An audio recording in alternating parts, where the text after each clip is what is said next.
Boa noite, meus amigos. Sejam todos bem-vindos à nossa reunião. Hoje, quinta-feira, uma reunião de estudos que nós continuamos e é sempre muito agradável, muito salutar essa nossa união, embora estejamos separados fisicamente, mas unidos sempre. Nós vamos começar por uma prece. Peço que todo mundo se concentre e eleve seu melhor pensamento à sua parte interna, aquela parte que nós reconhecemos, o Deus interno. Senhor, nós agradecemos profundamente por esse momento de podermos estudar as suas palavras, estudar o sentido das palavras que o Senhor deixou para nós e que até agora nós estamos aprendendo.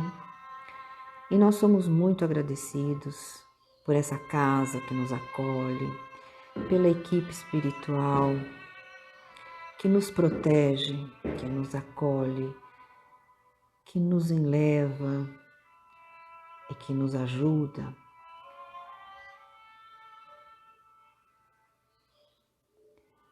Agradecemos a Deus por esse momento de, dentre tantas coisas, nós podermos estar estudando e compartilhando a sua presença em nós. Pedimos que esse momento que vai seguir seja de muito proveito para todos nós e que nós possamos levar para nossas vidas ordinárias, comuns, um ensinamento que nos ajude a dar um passo a mais nesse caminho para a perfeição. Que assim seja.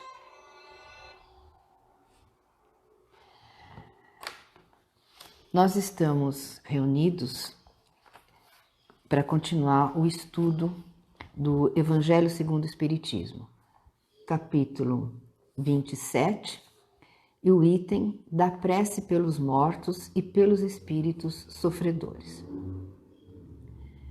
Os espíritos sofredores imploram preces que lhes são úteis, pois, vendo que pensamos neles, sentem-se menos abandonados e menos infelizes.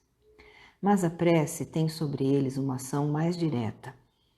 Eleva sua coragem, estimula neles o desejo de se elevarem pelo arrependimento e reparação e pode desviá-los dos pensamentos maus. É neste sentido que ela pode não só aliviar, mas abreviar os seus sofrimentos. Isso está escrito no Céu e Inferno, segunda parte, exemplos. Quando esse item, da prece pelos mortos, nós não fazemos ideia, a gente não imagina como nossas preces aos espíritos sofredores os ajudam.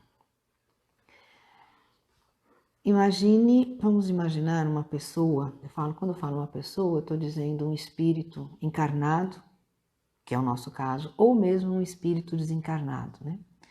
Quando nós nos desencarnamos, conta no Livro dos Espíritos, conta muito isso. Naquele livro do André Luiz também, quando André Luiz, Nosso Lar, quando André Luiz chega no Nosso Lar, que muitas pessoas desencarnam e não se dão conta de que desencarnaram.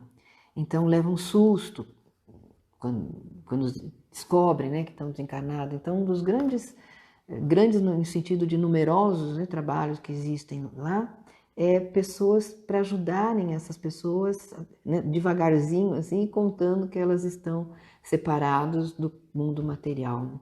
Isso normalmente dá um susto muito grande, as pessoas sofrem muito.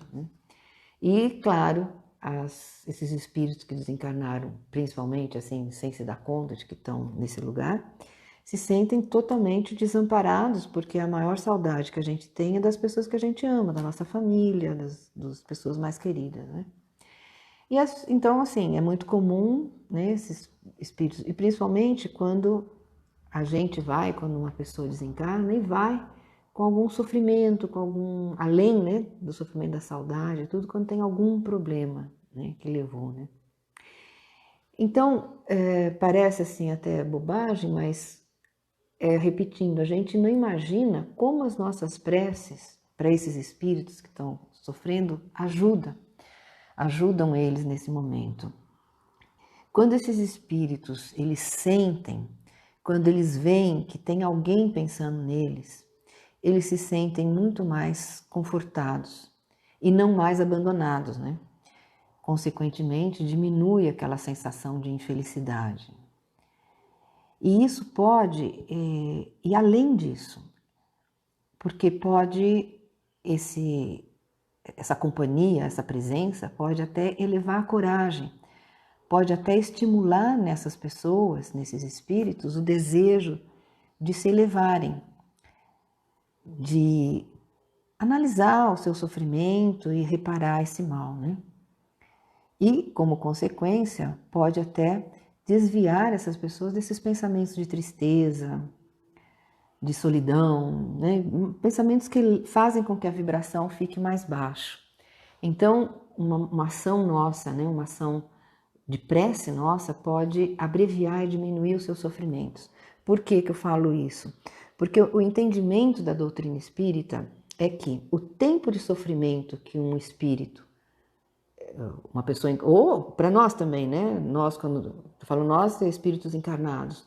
Às vezes a gente tem um sofrimento aqui, enquanto encarnado, que é atroz, né? E fica reverberando e atrapalhando a nossa vida, e a gente acha que nunca vai acabar. Esse sofrimento, ele pode acabar quando a gente enfrenta, a gente olha de frente para esse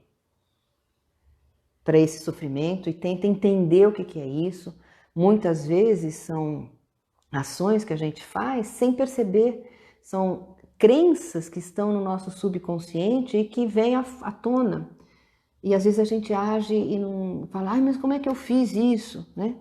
Então, veja, quanto mais rapidamente a gente assumir que, bom, fui eu que fiz, isso era uma crença que eu tinha, como é que eu posso reparar esse mal, né? Então, quanto mais rapidamente a gente enfrentar esse problema e readequar, reparar esse problema, menos tempo nós vamos ficar sofrendo, né? Não há um entendimento entre todas as pessoas. Há pessoas que acreditam que não adianta a gente fazer prece pelas pessoas que morreram, porque ou a pessoa vai para o céu ou vai para o inferno. E aí a data já está colocada, né? Então, ou para o inferno ou para o céu, pela eternidade. Então, uma pessoa que está sofrendo, não adianta você fazer uma oração, porque não vai deixar de sofrer. O Espiritismo vem trazer para nós o entendimento de que não é bem assim, é exatamente o contrário, né? O tempo de sofrimento que um ser encarnado ou desencarnado tem de sofrimento depende dessa pessoa. Então, quanto mais rapidamente, repetindo, quanto mais rapidamente ela entender que cada um de nós é o único responsável pelas coisas ruins e pelas coisas boas que nós passamos. A responsabilidade é nossa, é de cada um. Vamos pensar de novo num espírito que está sofrendo. Quanto mais cedo ele se der conta de que foi ele que foi o responsável pela situação que o atormenta, mais rapidamente ele pode tomar consciência de como ele age ou às vezes reage apenas às situações. Reage no sentido de que muitas vezes são crenças que estão no subconsciente e sai sem a gente pensar. Por exemplo, uma pessoa que o pai gritava com ele. Quando ele fazia alguma coisa errada, o pai fala, assim, faz. A pessoa cresce, tem um filho e não quer repetir o que o pai fazia. Conscientemente, a gente não quer repetir. Mas o que a gente faz? 90% das vezes, a gente repete aquilo que foi aprendido que estava lá. E isso muitas vezes é causa de muito sofrimento e de arrependimento. Então, voltando, quanto mais rapidamente a gente tomar consciência de como que a gente reage a certas situações que não passam pelo consciente, né? Que vem pelo inconsciente. Então, quanto mais rapidamente a gente tomar consciência disso, a gente pode começar a consertar essa maneira de agir. E quanto mais rapidamente a gente consertar essa maneira de agir, mais rapidamente a gente sai do estado de sofrimento. Um sofrimento que, vamos dizer, a gente se autoimpõe, né? Então, que esse espírito se autoimpôs. E aí, então, nós podemos começar a resolver, né? Por exemplo, um outro exemplo, uma pessoa que tem um ressentimento lá de infância, né? Essa pessoa reage às situações e se rejeita, né? Continua fazendo aquilo que foi aprendido, né? De ser rejeitado. E aí continua se rejeitando, né? Achando que está sendo rejeitado e acaba rejeitando as outras pessoas que estão ao lado, com quem a gente convive. E quando se vê, gera muito sofrimento. Então, quanto mais rapidamente a gente acordar e se der conta do que nós estamos fazendo, mais rapidamente a gente sai desse esquema de sofre, resolve, sofre, resolve, sofre, resolve, e para, né? Então, nada mais importante do que aquele procedimento que Jesus recomendou para nós, né? Orai e vigiai os pensamentos. Se a gente estiver atento, é difícil, gente, não é uma coisa fácil, né? A gente muitas vezes vai no piloto automático. Mas se a gente consegue perceber as nossas ações, perceber os nossos pensamentos, a gente começa a perceber esses momentos, né? Bom, resumindo, né? Uma pessoa ou um espírito encarnado ou desencarnado não está sujeito a sofrer eternamente. No momento em que ele encara os motivos que levaram ao sofrimento e começa a reagir e a consertar os efeitos que ele fez, o sofrimento já diminui. A gente já sente um sentimento de esperança e até de confiança na vida e começa a agir no sentimento de no sentido, né, de consertar os problemas que causou. E quando a gente faz orações pelos espíritos sofredores, a gente ajuda esses espíritos a começar a consertar seus males, porque ele sente que tem alguém que está ajudando, que está junto, que pode contar, né? E aí assim, a gente pode até, né, na oração também falar isso que eu estou falando. Exatamente isso que eu falei, olha, o seu sofrimento depende de você. Quanto mais rapidamente você tomar consciência, tiver coragem de se corrigir esses males que causou, mais rapidamente você vai sair dessa situação. Você não está condenado a viver eternamente no sofrimento. Muito pelo contrário. O tempo de sofrimento é nós que estamos determinando se nós vamos alongar ou se nós não vamos alongar ou prolongar esse momento de sofrimento. Nós podemos viver na aventura, na alegria, na felicidade, na paz, porque nós somos responsáveis pelos nossos atos. O Espiritismo, então, vem nos mostrar que nós não estamos julgados ou condenados eternamente. Nós temos as rédeas das nossas vidas em nossas mãos. Há uma ideia na doutrina espírita que diz que nós somos herdeiros de si mesmo. O que nós podemos entender disso? Nós podemos entender que nós construímos a estrada por onde nós trilhamos a nossa vida. Não dá mais para a gente se sentir vítima, não dá mais para a gente colocar a culpa em outras pessoas, não dá mais para a gente achar que as coisas acontecem de fora para dentro.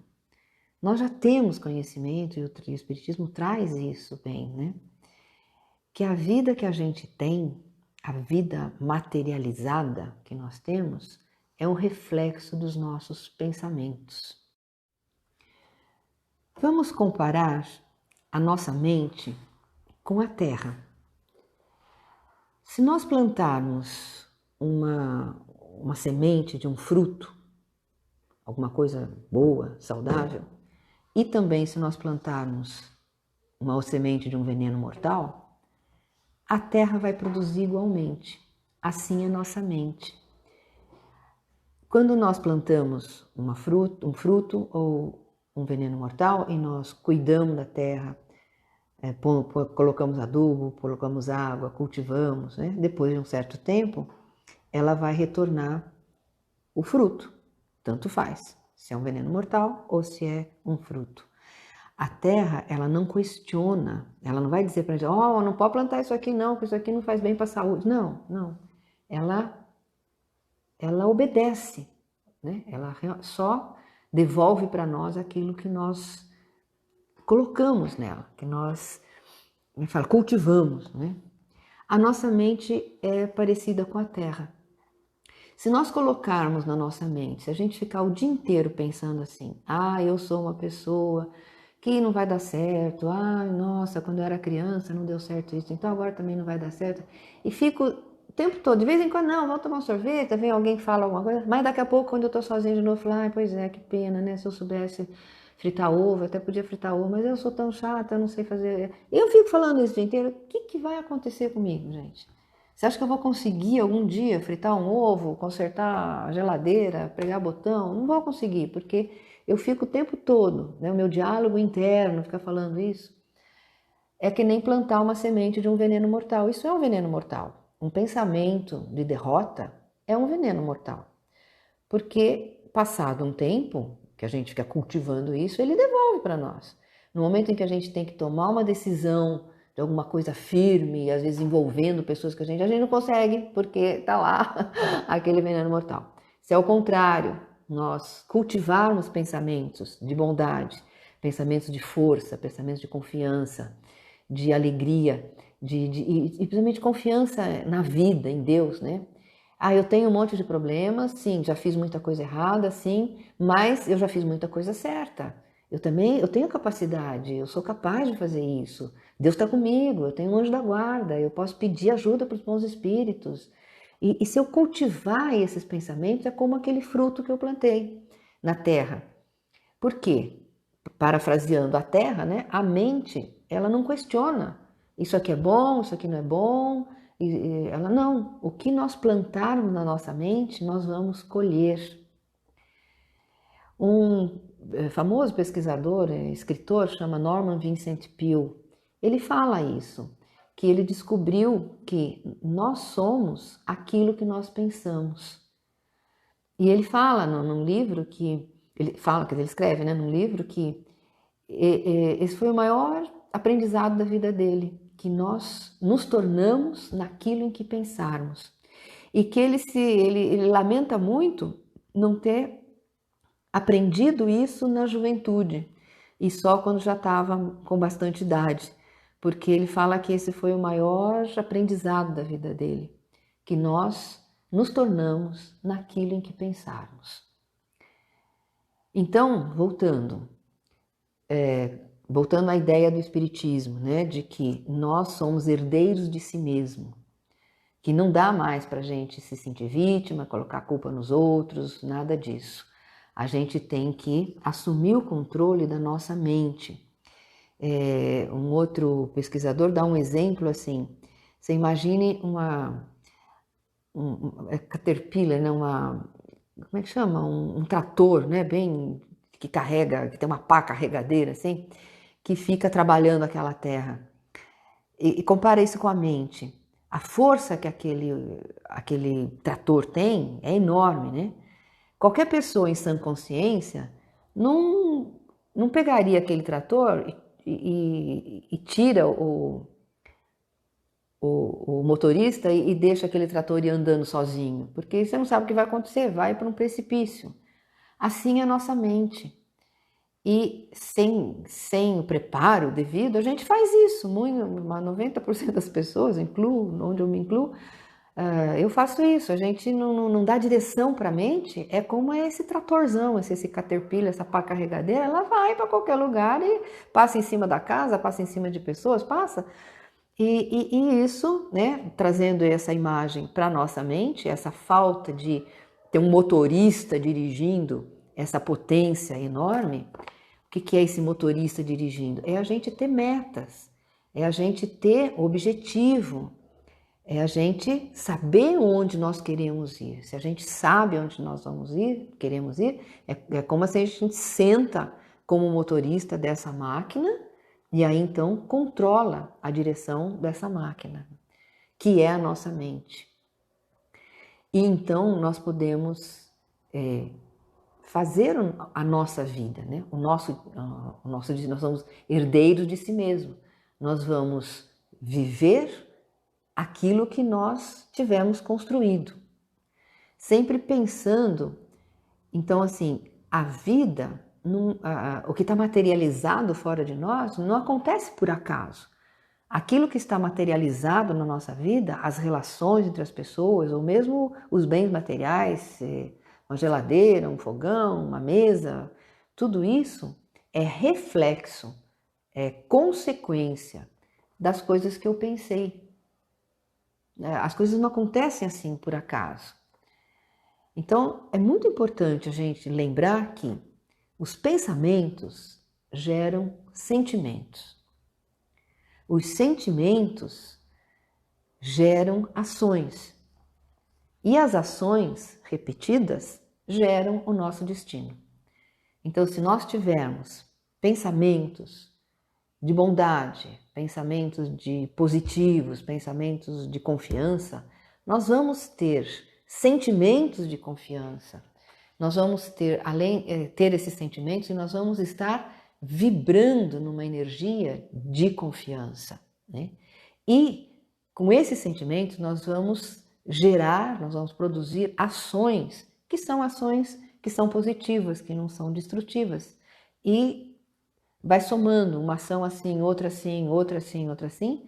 Quando nós olhamos para trás, a gente vê como que isso gera o próprio destino.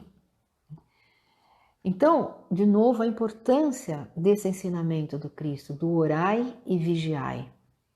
É importante que a gente procure, não que seja fácil, eu vou repetir, não é fácil, não é nem um pouco fácil. A gente tomar conta dos nossos pensamentos, estar atento, estar presente no momento atual.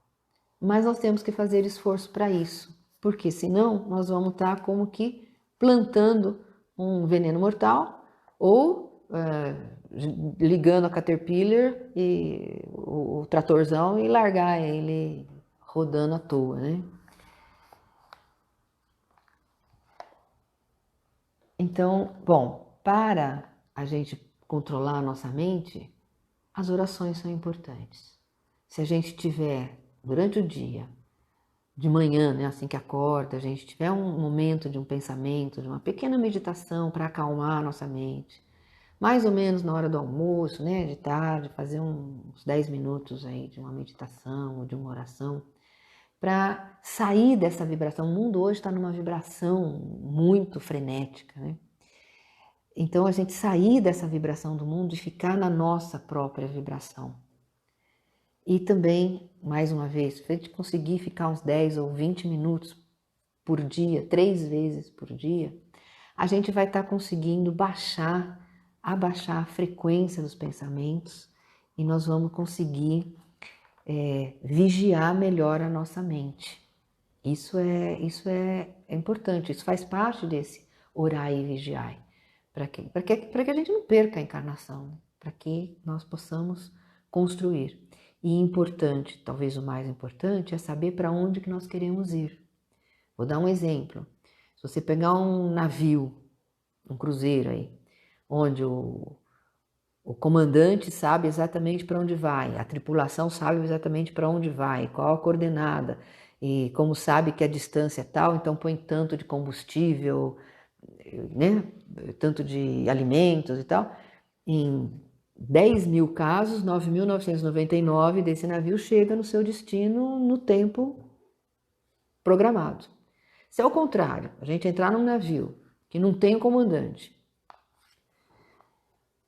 e que a tripulação também, cada um faz o que quer, ninguém sabe, e não sabe para onde vai, né? Não tem programação de onde vai esse navio, qual a chance de chegar em algum lugar? Vai chegar em algum lugar, provavelmente vai estar à deriva, numa praia deserta, alguma coisa assim. Então vamos fazer, pensando esse navio descontrolado como sendo a nossa vida, que depende da nossa mente. Se a gente tiver uma mente descontrolada, também não sabe onde, vai para qualquer lugar, né? Qualquer lugar serve. E não é essa a proposta do Espiritismo, né? A mudança interna, aquela nossa mudança interna que a gente tem que fazer enquanto estamos encarnados, é exatamente saber para onde nós queremos ir. Na oração do Pai Nosso ele fala: venha a nós venha a nós o vosso reino. Quando ele fala venha a nós o vosso reino, é a gente ter consciência de que nós já aprendemos no reino mineral, aprendemos no reino vegetal, a nossa essência aprendeu no reino animal. Hoje nós estamos vivenciando e aprendendo no reino humano, mas com aspiração de ir para o reino celestial, de viver no reino dos céus. Agora, se a gente não dá essa direção para a nossa vida, para as nossas ações, a gente vai ficar que nem aquele navio que não tem comandante e não tem a tripulação também, ninguém sabe para onde vai. Então, a importância da gente ter meta, destino e se preparar para onde a gente quer chegar. E isso depende de cada um de nós em cada momento, de controlar a mente, voltar na ideia que eu falei anteriormente, do que você vai plantar na terra, do que você vai plantar na sua mente, que é a essência do orai e vigiai. Bom, voltando então para encerrar, voltando sobre a prece para os espíritos sofredores, né? O espírito culpado e infeliz pode sempre salvar-se a si mesmo. A lei de Deus lhe diz em que condições pode fazê-lo. O que lhe falta, na maioria das vezes, é a vontade, a força, a coragem. Se, por nossas preces, nós conseguimos inspirar essa vontade, se, com as nossas preces, nós os apoiamos e o encorajamos, por nossos conselhos lhe damos as luzes que lhe faltam, nós nos tornamos instrumentos para a execução de uma outra lei de Deus, a lei do amor e da caridade. E através dessa lei e através dessas nossas orações, Deus nos permite participar, dando nós mesmos com isso uma prova de caridade.